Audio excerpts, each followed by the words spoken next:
Assalamualaikum warahmatullahi wabarakatuh.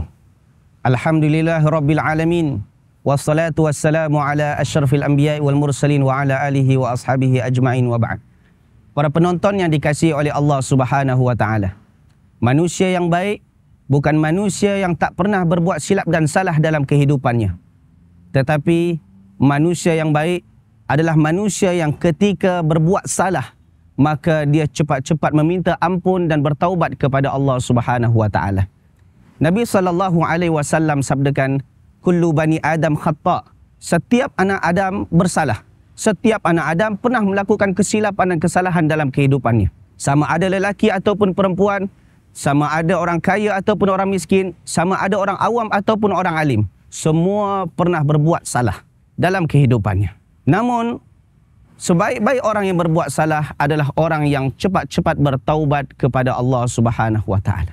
Bagaimana cara taubat yang diperintahkan oleh Allah Subhanahu wa taala? Allah Subhanahu wa taala berfirman dalam surah At-Tahrim, ya ayyuhalladzina amanu tubu ilallahi taubatan nasuha. Wahai orang beriman, taubatlah kalian. Taubatlah kalian kepada Allah Subhanahu wa taala dengan taubatan nasuha, dengan sebenar-benarnya taubat.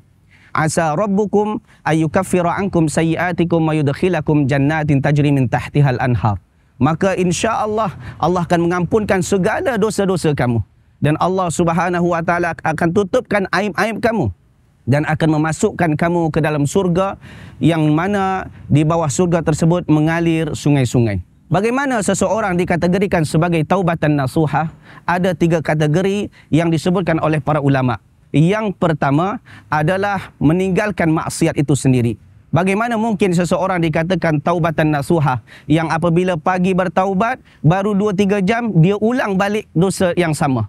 Ini bukan taubatan nasuha, tapi ini adalah bermain-main dengan Allah Subhanahu wa taala. Yang kedua adalah an-nadam, menyesal. Menyesal pernah berbuat dosa dan berusaha menutup aibnya. Kerana hari ini segelintir umat Islam ketika dia dah berbuat dosa di masa yang lalu, pada hari ini dia berbangga dengan dosa yang pernah dia buat dulu. Saya ni dulu mantan preman, saya ni dulu mantan penjahat, saya ni dulu begini dan begitu. Sepatutnya dia sembunyikan. Kenapa dia ceritakan kepada orang lain? Seakan-akan dia bangga dengan dosa yang pernah dia buat dulu. Namun orang yang beriman, apabila bertaubat kepada Allah, dia ada sifat an-nadam, merasa menyesal pernah berbuat dosa kepada Allah Subhanahu wa taala. Yang ketiga iaitu berazam untuk tak melakukan dosa tersebut. Walaupun di masa yang lain atau di masa yang akan datang disebabkan menipis dan lemahnya iman, dia jatuh dalam dosa yang sama. Dan ini bukan jarak yang dekat tapi jarak yang jauh, mungkin beberapa tahun selepasnya dia buat dosa yang sama, namun dia cepat lagi kembali kepada Allah, berjinak kepada Allah, maka orang seperti ini insya-Allah Allah Subhanahu wa taala masih lagi terima taubatnya. Hadirin para penonton yang dikasihi oleh Allah Subhanahu wa taala. Ketika iblis tahu berapa banyak pun dosa seorang hamba akan diampunkan dosanya oleh Allah Subhanahu wa taala jika ia taubatan nasuha, maka iblis berusaha untuk menghalangi anak Adam bertaubat kepada Allah Subhanahu wa taala. Sekurang-kurangnya ada 2 cara iblis untuk menghalang manusia daripada bertaubat kepada Allah. Yang pertama, iblis akan mengajak orang tersebut untuk berputus asa daripada rahmat Allah. Iblis katakan, wahai fulan, engkau dah banyak dosa kepada Allah, bukan senang nak ampunkan dosa engkau.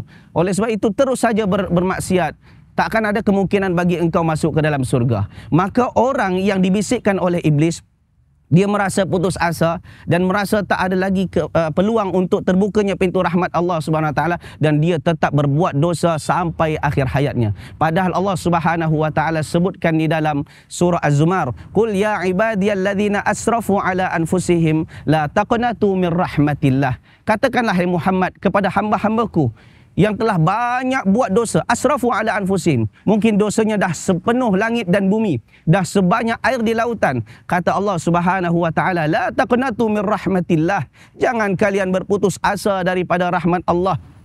Innallaha yaghfiru dzunuba jami'a. Allah akan ampunkan dosa kamu sekalian. Apapun dosamu, sebanyak apapun dosamu, kalau kamu betul bertaubat, Allah ampunkan dosa-dosamu. Kemudian innahu huwal ghafurur rahim. Allah Subhanahu wa taala Maha Pengampun lagi Maha Penyayang. Dan cara yang kedua yang dibuat oleh iblis laknatullah alaih, iaitu mengajak orang untuk menangguh-nangguhkan taubat. Engkau masih muda lagi, engkau masih sihat lagi, tak perlulah taubat sekarang, nanti kalau dah sakit, dah tua baru taubat. Padahal syarat mati tak mesti sakit.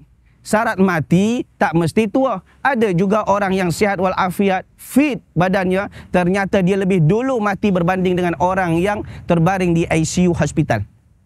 Dan berapa banyak orang yang masih muda-muda, masih kecil lagi, tapi dulu mati dibandingkan dengan orang yang umur lebih dari 80 tahun. Menandakan mati tak semestinya menunggu tua dan menunggu sakit. Boleh jadi tiba-tiba Allah Subhanahu wa taala perintahkan malaikat maut mencabut nyawanya, akhirnya dia mati dalam keadaan muda dan dalam keadaan sihat.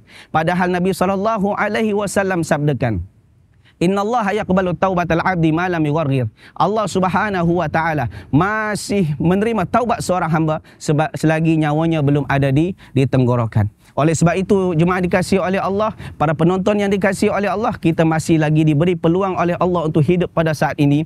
Maka Allah Subhanahu wa taala sayangkan kita. Allah masih bagi peluang kepada kita untuk cepat-cepat bertaubat kepada Allah, dan mudah-mudahan kita yang hadir di sini menjadi hamba-hamba Allah Subhanahu wa taala yang diterima taubatnya oleh Allah dan tetap istiqamah di atas iman dan takwa kepada Allah Subhanahu wa taala. Wabillahi taufik wal hidayah. Assalamualaikum warahmatullahi wabarakatuh.